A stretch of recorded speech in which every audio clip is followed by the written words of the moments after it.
Dan Allah selalu memberikan ujian dan memerintahkan untuk bersabar. Ketika ujian itu datang kepada kita, yang Allah perintahkan adalah terima aja dulu. Terima dulu, legowoin hati, pasrahin diri, jangan banyak berkeluh kesah, terima aja. Siapa sih di antara kita di sini yang belum pernah terima ujian? Dan reaksi kita bagaimana ketika sesuatu hal yang kita takuti, yang kita khawatirkan itu terjadi pada diri kita? Kadang-kadang tidak terjadi hanya kepada diri kita, bisa jadi terjadi kepada anak, terjadi kepada istri, terjadi kepada keluarga besar. Yang pertama, terima dulu. Karena kita tidak bisa melarikan diri dari sunnatullah. Gak bisa kita melarikan diri daripada sunnatullah. Sunnatullah itu akan berlaku karena Allah Subhanahu wa ta'ala telah menetapkan kodoknya, ketentuannya itu kepada seluruh makhluknya. Maka dalam kitab suci Al-Quran yang Allah perintahkan adalah ketika kita mendapatkan ujian, Allah nyatakan dalam Al-Quran, wasta'inu bis-sabri. Yang pertama, Allah Subhanahu wa ta'ala perintahkan kepada kita terima aja dulu. Setelah itu bersabar. Lalu mohon kepada Allah Subhanahu wa ta'ala isti'anah, minta tolong. Dengan cara apa? Terima. Pertama terima dulu, disobri dengan kesabaran. Setelah itu baru perbanyak diri taqarrub kepada Allah, wasjud waqtarib. Di akhir surat Al-Alaq itu, wasjud waqtarib, sujudlah dan mendekatilah. Kita disuruh berdoa, angkat tangan, selebihnya biarkan Allah yang turun tangan. Jangan stres, jangan stres. Tidak akan kita bisa lari daripada sunnatullah. Orang-orang yang beriman aja setelah aku beriman dia rajin ibadah, apakah dia terbebaskan daripada ujian? Tidak. Dalam surat Al-Ankabut ayat 2 Allah Subhanahu wa ta'ala berfirman, A'udzubillahi minasyaitonirrajim. Bismillahirrahmanirrahim. Ahasiban nasu ayyutraku ayyaqulu amanna wa hum la yuftanun. Ini Allah nyatakan sendiri. Ahasiban nasu, apakah manusia itu mengira, ayyaqulu amanna, mereka mengucapkan beriman kepada Allah Subhanahu wa ta'ala, wa hum la yuftanun, dan mereka tidak diuji. Berarti sudah menjadi kodrat Allah. Jangankan orang yang sudah benar-benar beriman, bertakwa, semuanya. Jadi itu mustahil orang hidup tanpa ujian. Karena Allah sudah nyatakan dalam Al-Quran, apakah manusia mengira mereka akan ditinggalkan begitu saja setelah mereka mengatakan beriman, mereka tidak diuji? Dijawab oleh Allah di ayat 3-nya, walaqad fatannal ladzina min qablihim, sungguh kami telah menguji orang-orang sebelum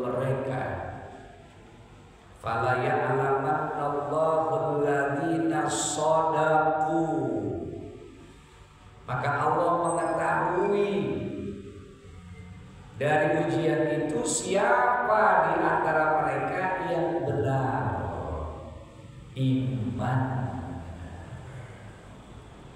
Wala ya'lamannal kadzibin, dan Allah jadi mengetahui siapakah di antara yang dusta setelah ngaku beriman.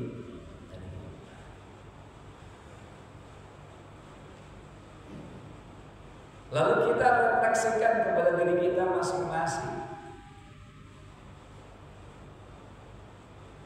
bahwa ujian yang paling terberat bukan kita. Ujian yang paling terberat itu kata Allah Subhanahu wa taala para anbiya, para rasul. Orang yang paling berat menerima ujiannya di dunia ini adalah para nabi, para rasul, para siddiqin, para syuhada. Itu paling berat. Kalau kita ini belum, kita kebanyakan belum diuji. Kita belum diuji. Nah, ujian dari Allah Subhanahu wa taala itu ada 3 macam. Yang pertama adalah al-ma'murat, menjalankan perintah-perintahnya. Wah, itu berat itu. Ujian bukan uji. Menjalankan perintah-perintah Allah Subhanahu wa taala itu benar-benar dengan kesabaran. Kalau kita memiliki target-target dalam mengabdikan diri kita kepada Allah Subhanahu wa taala, duniawi. Kalau kita menginginkan sesuatu daripada ibadah kita untuk urusan duniawi, maka itu akan bubar. Akan bubar. Karena kita menginginkan agar keinginan kita ini ditunaikan oleh Allah Subhanahu wa taala segera. Ini orang-orang yang ibadahnya targetnya dunia. Ya. Dia kalau lagi ada maunya baru ke masjid. Ada maunya baru berjamaah. Ada maunya sama Allah baru baca Quran, baru bangun malam. Kalau targetnya duniawi, siap-siap kecewa.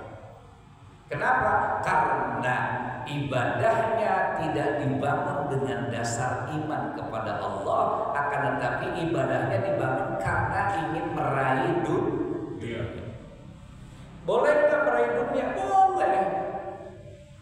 Tapi jangan itu menjadi patokan.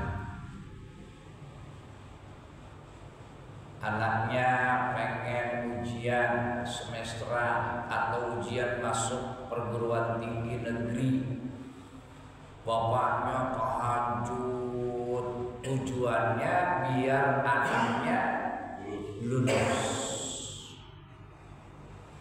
Ternyata nggak lulus. Apa kata bapaknya dia? Udah capek-capek bangun malam doain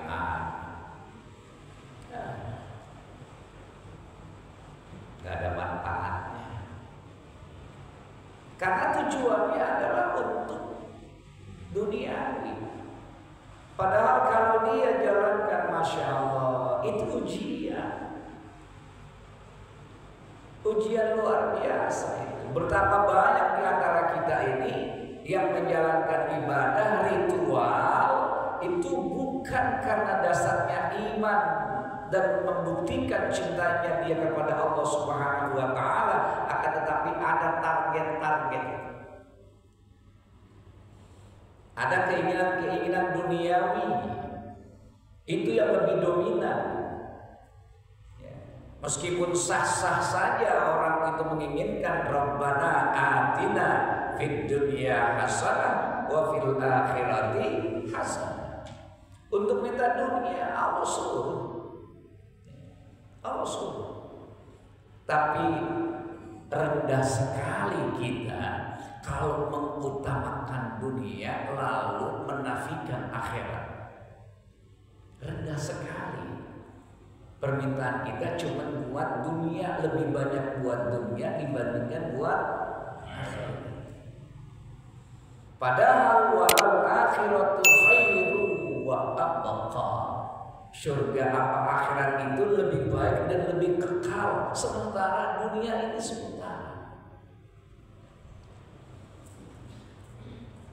Dan Allah Subhanahu wa taala memerintahkan kita untuk menjalankan perintah-perintahnya itu sampai mati, Pak. Bukan sampai pensiun, sampai mati. Enggak ada alasan tidak menjalankan al-ma'murah. Kapan batasnya? Batasnya adalah kematian. Setelah itu udah enggak ada lagi perintah-perintah yang harus kita kerjakan. Dan ini perjalanan hidup, perjuangan yang sangat amat luar biasa. Maka kalau tidak didasari dengan ilmu, ibadah kita loyo. Berat banget malam itu, Masya Allah. Kita pengen jadi orang-orang soleh, kita pengen masuk kelompok orang-orang soleh. Cuman kalau mendusin Allah bangunin jam 2, ini kita tidur lagi apa kita sholat dulu? Tidur lagi.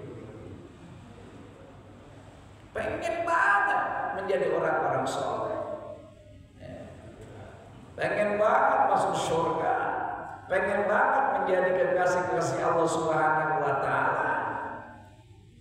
Lamunannya tinggi, Masya Allah. Allah bangunin jam 2, jam setengah 2, dia melihat jam di HP-nya. Waduh, masih setengah 2, ini subuh masih lama, tidur lagi ya. Tidur lagi. Padahal indah sekali kalau kita dipilih.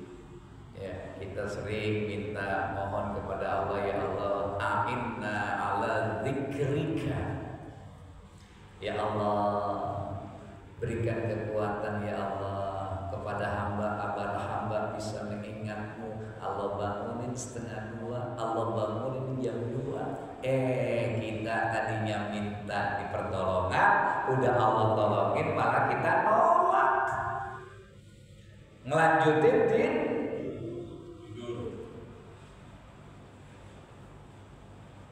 Kalau saya sholat dulu. Saya sholat dulu, witir dulu. Masih jam 3 tidur. Kalau capek tidur, ntar bangun jam 4 atau jam 4 lewat, 4 lewat seperempat, bangun. Minta lagi sama Allah Subhanahu wa taala untuk kita tidur, ya Allah. Tolong hamba untuk bisa sholat berjamaah subuh. Kita tidur juga Pak langsung ntar melek tegar. Ini kan pikiran kita, ini musuh yang paling berat. Belum apa-apa udah ketakutan.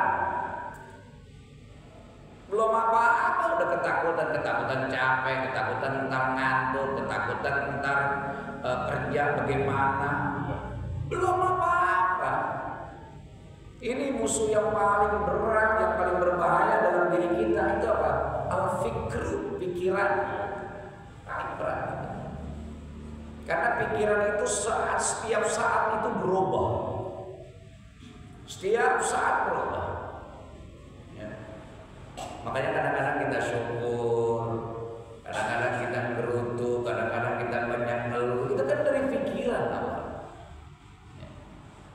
Nih, yang pertama adalah al-ma'murah. Yang kedua adalah al-manhiyah. Larangan-larangan Allah juga itu Masya Allah ujian. Enggak gampang gitu. Makanya ketika orang itu bisa menahan diri anil fahsya'i wal munkar, dari perbuatan yang keji dan munkar, dia itu akan mendapatkan suatu ketenangan. Ketenangan yang dia dapat. tenang. Kenapa? Karena dia telah berhasil menghindari dari hal yang Allah Subhanahu wa taala larang kepada. Dan itu membutuhkan kesabaran, as-sabru 'ala ta'ah, sabar dalam menjalankan ketaatan kepada Allah Subhanahu wa taala. Bukan sebaliknya. Mumpung ada kesempatan. Sekarang kan kemaksiatan nggak mesti kita ada di tempat maksiat. Sekarang kemaksiatan tidak hanya tempat ramai, kemaksiatan sekarang bisa terjadi di kala kita sendiri di rumah, di kala kita sendiri di kamar, dengan melihat gampang, dengan melihat HP. Ini di HP ini, Pak, Masya Allah. Dari mulai urusan sajadah, dakwah, sampai haram jadah ada di sini. Emang siapa yang tahu kalau kita pakai kopiah, kita pakai kokoh di rumah sendirian, apa yang kita lihat dari sini? Mana yang kita pantengin, mana yang kita scroll, mana yang kita skip. Allah tahu. Jadi ketakwaan kita cuma ketika ada orang, ketika nggak ada orang belum tentu kita bisa takut sama Allah. Coba aja lihat di HP kita ada. Kalau kita biasa melihat, jadi segala algoritma itu ketahuan, Pak, kebiasaan kita itu apa yang sering kita tonton itu ketahuan. Yang sering nonton Iran, ya Iran mulai isinya.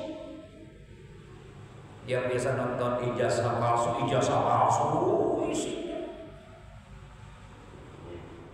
Yang sering melihat film-film yang senonoh juga begitu juga sama. Itu lagi nongol, itu lagi nongol, itu lagi. Kenapa emang itu dulu yang dipantengin? Jadi ketakwaan kita, Masya Allah, teruji ketika kita lagi sendiri. Kalau lagi rame-rame begini, berarti orang benar. Ya. Tapi ketika lagi sendiri, barulah teruji. Kan barusan udah sholat tahajud, nunggu subuh, buka HP, wah dia lihat-lihat di Twitter, di Facebook, wah. Ini aja udah luar biasa. Perjuangan kita itu luar biasa. Makanya dengan demikian Allah Subhanahu wa taala jadi tahu.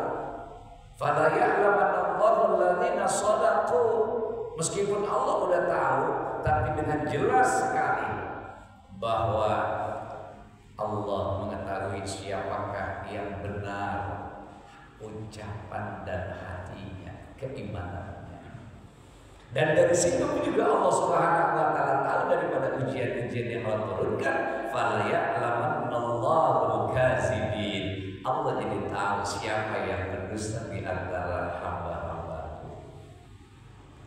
Itu uji. Makanya kita jadi tahu siapa kita ketika kita lagi menghadapi hal-hal seperti itu. Ya. Siapa sih orang yang agak banyak ngeluh di dunia? Semuanya banyak ngeluh. Tapi ketika keluhan itu kita udah tidak menerima dengan ketentuan-ketentuan Allah, Allah murka dengan kita. Allah murka kepada hamba-hambanya yang tidak menerima ketentuan Allah. Keadaan sekarang, dia mah enak, duitnya banyak, bisa sedekah. Gue juga kalau kayak dia, gue kan begitu. Kan begitu. Dia mah enak, rumahnya dekat sama masjid, sering. Gue juga kalau rumah gue dekat dari masjid, gue ke masjid mulu. Dia mah enak, dulu mondok, makanya dia tahu agama. Gue kalau mondok juga sama dia. Nah ini banding-bandingin orang buat diri sendiri. Apalagi udah banding-bandingin dia mah rezekinya banyakan. Saya mah dari dulu begini aja keadaannya. Ya kalau rezeki gua kayak lu mah udah luar biasa dah. Padahal Masya Allah begitu banyak nikmat yang Allah Subhanahu wa Ta'ala anugerahkan kepada kita, belum mampu kita bersyukur. Dan ujian yang ketiga adalah al-ibtila, bala, ibtila. Asalnya kata bala, ujian yang berkenaan dengan fisik, contohnya ya, sakit ya, usia udah lanjut, kekuatan badan udah mulai payah, leher bawaannya pegel mulu, kaki kesemutan mulu, kalau habis duduk diri susah, kalau jalan cepet capek, mata ngantuk, pengen kayak dulu lagi, ya nggak bisa. Masanya udah lewat. Ini yang ada di badan kita aja Pak, Masya Allah. Kalau kita nggak segerin diri kita nih, loyo Pak, loyo. Apalagi duit rumahnya udah jarang banget mampir, makan udah mulai banyak masalah. Ini kagak boleh, ini kagak boleh, ini kagak boleh. Yang bilang kagak boleh siapa? Bukan pikiran. Kan dari pikiran itu. Lihat tuh yang gak punya pikiran, sehat aja makan apa aja. Yang gak punya pikiran sehat. Yang banyak berpikir sakit-sakit.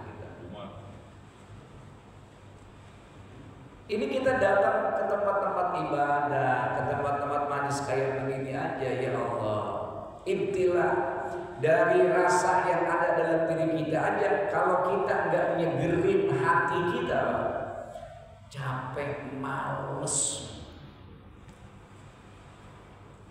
Saya perhatiin di komplek Pertamina ini cuma 30% Pak yang datang ke masjid atau musola. Enggak berubah, bukannya itu aja, itu lagi. Iya, dari mulai Al-Ihsan, Muhajirin, Al-Amin, kemudian An-Nur, Al-Qur'an, Nurul Malah, At-Taqwa. Segitu doang dari dulu. Saya baru 25 tahun tinggal di sini, Masya Allah, jadi udah tahu banget. Ternyata berat.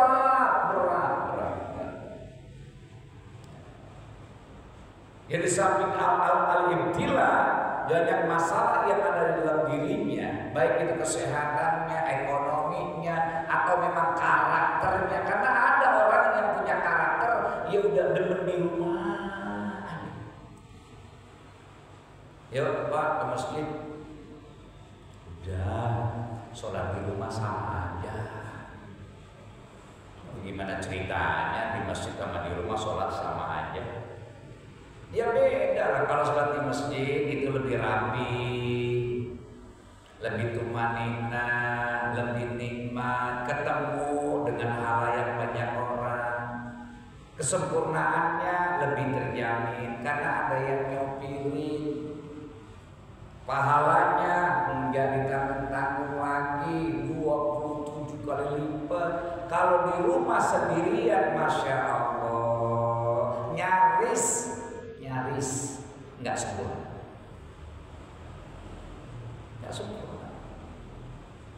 Orang yang udah biasa sholat di masjid aja sekali-kali sholat di rumah beda Pak penampilannya.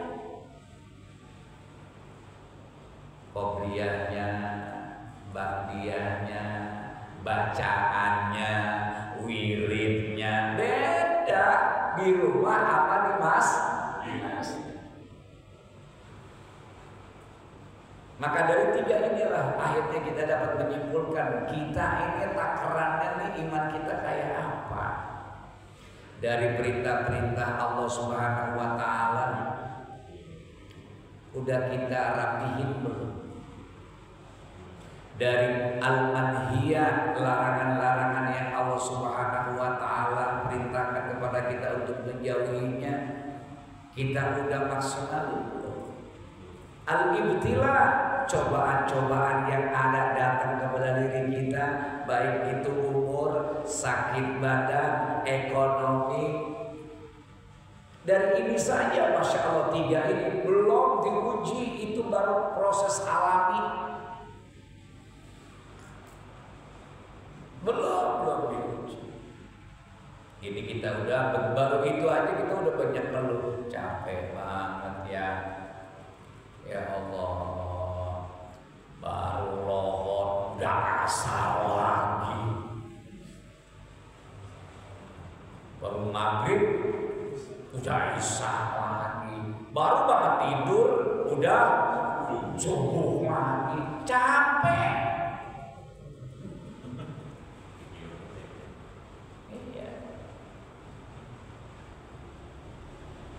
Udah kemarin baru Idul Korban, udah Maulid lagi, udah karet itu cepat amat. Habis mulut udah Ramadan lagi.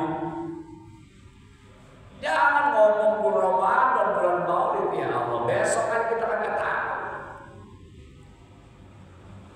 Almarhumah Yayan Dimyati itu Senin masih ratiban sama saya di musola. Dari Senin pagi subuh masih baca ratib, masih sholat berjamaah subuh. Selasa ke RSPP, berobat, ambil tindakan, jantung dulu, apa katarak dulu, ya, mau pasang ring, nggak taunya malamnya meninggal. Siapa yang bilang? Senin pagi masih kumpul, masih tawa-tawa. Makanya semalam ketika lagi malam Jumat baca Yasin, kemudian Jumat barokah di musola An-Nur baca marhabanan, masih kebayang dia ada di pinggir pintu masuk, masih kebayang benar-benar. Karena Jumatan rajin. Nah, disinilah kita akan kelihatan. Inna nahnu nuhyil mauta wa naktubu ma qaddamu wa asarahu. Yang banyak orang ceritain itu kebaikan-kebaikannya. Masya Allah, dia pejuang untuk masalah pemakaman. Kemudian habis maghrib jarang pulang, selalu ikut kajian. Kalau Jumat berkah selalu nyumbang buat beli sayuran-sayuran, ya. Kalau Maulidan hari Jumat pagi selalu ikut. Ini kan asal yang banyak diceritakan orang tuh kebaikan-kebaikan. Maka ketika kebaikan-kebaikan itu diceritakan orang, maka itulah menjadi pahala buat Allah. Jadi mahal, ya. Jadi Nabi perintahkan banyak-banyaklah engkau menyebut kebaikan mayit, karena itu menjadi pahala buat dia. Sebaliknya jangan engkau ceritakan keburukannya, karena itu menjadi beban buat dia di alam kubur. Jadi kalau kita ceritakan kebaikannya itu menjadi pahala buat dia. Tapi ketika kita lagi bicarakan kejelekannya, itu juga menjadi beban buat dia di alam kubur. Maka perbanyaklah kita menyebut kebaikan-kebaikan orang yang sudah tidak ada. Meskipun dia udah meninggal 10 tahun, ketika dia udah meninggal 15 tahun, ketika kita omongin kebaikannya, itu menjadi transparan buat dia di alam barzakh. Dari 3 ini Bapak sekalian, ya, Allah Subhanahu wa Ta'ala memberikan jalan tengah. Ya. Kita nggak mungkin bisa sempurna. Kita nggak mungkin bisa mengamalkan seluruh perintah. Kita tidak mungkin bisa meninggalkan seluruh larangan. Dan kita juga banyak kan kagak sabarnya ketika Allah berikan bala dan ujian kepada kita. Maka Allah perintahkan ittaqullaha biqadri mastata'tum. Bertakwalah engkau kepada Allah sesuai dengan kesanggupan kita masing-masing. Karena di antara kita kekuatannya beda-beda. Ada yang rajin bangun malam, puasa Senin Kemisnya kurang. Ada yang rajin sedekah tapi berat banget sama sholat duha. Ada yang rajin banget ke masjid tapi sayang malas banget baca Al-Quran. Maka disinilah letak fastabiqul khairat. Apa yang sudah kita mantepin dalam keseharian kita, kebiasaan-kebiasaan kita, istiqomahinlah di situ. Yang rajin baca sholawat aja. Karena dia belum ada yang lainnya. Emang yang dia baca Quran, dia baca Quran aja. Meskipun yang lain-lain tidak bisa kita lakukan, ya itu yang bisa kita lakukan. Tekunin, terusin, istiqomahin. Yang kagak bisa apa-apa cuma datang doang ke majelis-majelis ilmu, itu aja kerjain. Ada pengajian di sana datang, ada pengajian di sini datang, ada pengajian di sana datang. Itu aja rajin. Ada yang rajinnya cuma datang doang ke masjid, sholat berjamaah pulang, udah jaga itu sebaik-baiknya. Jadi masing-masing orang punya kelebihan masing-masing. Nandar, dia takwa, ya, dia nyapu, yang ngepel, yang bikinin kopi, yang apa, udah di situ aja tekunin. Mudah-mudahan itulah menjadi sebab rahmat Allah Subhanahu wa Ta'ala turun. Banyak Pak, sebab rahmat Allah turun itu banyak sekali. Jangan kita pikir yang gede-gede doang, yang kecil-kecil aja juga banyak benar. Yang penting lillah. Yang penting kita lakukan karena Allah Subhanahu wa Ta'ala. Jadi jangan tengah tadi apa? Kita nggak mungkin sempurna, tapi kita lakukanlah sesuai dengan kemampuan kita masing-masing. Berlomba-lombalah dalam kebaikan, karena kebaikan tidak hanya 1, tidak hanya 2, tidak hanya 3, banyak sekali sesuai dengan kebiasaan kita masing-masing. Mudah-mudahan dari kebiasaan yang kita pegang itulah, disitulah kita mendapatkan rahmat dan ampunan dari Allah Subhanahu wa Ta'ala. Insyaallah. Al-Fatihah. Alhamdulillahirrahmanirrahim. Ar-Rahmanir-Rahim. Maliki yaumiddin. Iyyaka na'budu wa iyyaka nasta'in. Ihdinas siratal mustaqim. Siratal ladzina an'amta 'alaihim ghairil maghdubi 'alaihim waladdallin. Amin.